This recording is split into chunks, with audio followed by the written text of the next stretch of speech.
অধিকৃত পশ্চিম তীরে হেবরনের ইব্রাহিমি মসজিদ মুসলিমদের জন্য বন্ধ করে দিয়েছে ইসরায়েল। পুরনো শহরে জারি হয়েছে কারফিউ। ইহুদি বসতি স্থাপনকারীদের উৎসবকে কেন্দ্র করে এই পদক্ষেপে বাড়ছে উত্তেজনা। শঙ্কা দেখা দিয়েছে মসজিদটি পুরোপুরি দখল ও সিনাগগে রূপান্তরের। হেবরনের ইব্রাহিমি মসজিদ মুসলিম ইহুদি উভয়ের কাছেই পবিত্র।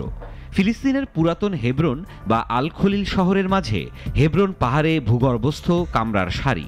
এখানেই শায়িত রয়েছেন নবী ইব্রাহিম, ইসহাক, ইয়াকুব ও তাদের স্ত্রী সারা ও রেবেকার দেহাবশেষ। বিশ্বের প্রাচীনতম সক্রিয় উপাসনাগুলোর মধ্যে অন্যতম এটি। তাওরাত ও কুরআন অনুযায়ী নবী ইব্রাহিম এই গুহা ও পার্শ্ববর্তী ক্ষেত্র দাফনের জন্য ক্রয় করেছিলেন। ইহুদিরা একে কুলপিতাদের গুহা বা কেভ অফ প্যাট্রিয়ার্কস বলেন। মসজিদটি চতুর্ভুজ আকৃতির। এর নামাজের কক্ষে 1332 সালের রঙিন মার্বেল প্যানেলিং আছে। 1092 সালের কাঠের তৈরি ফাতেমীয় মিম্বর আজও টিকে আছে ইতিহাসের সাক্ষ্য হয়ে।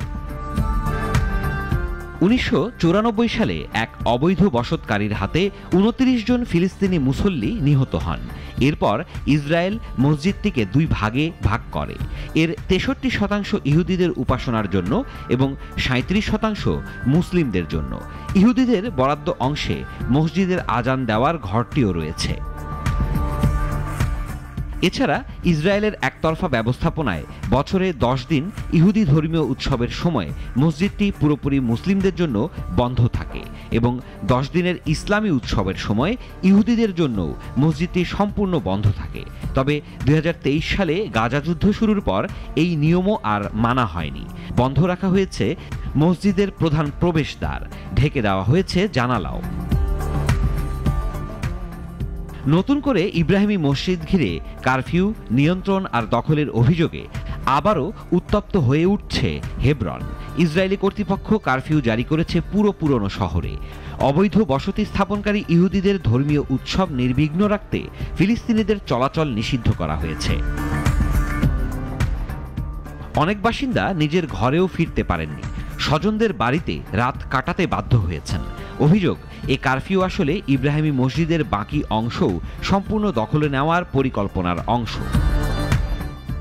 এখানে এখন প্রায় 400 অবৈধ বসতকারী থাকে এবং তাদের পাহারা দেয় প্রায় 1500 ইসরায়েলি সেনা। শুক্রবার রাত ও শনিবার সকালে 2 দফায় শত শত অবৈধ বসতকারী ভারী সামরিক নিরাপত্তার মধ্য দিয়ে পুরনো শহরে ঢুকে রাস্তায় উস্কানিমূলক শোভাযাত্রা করেছে।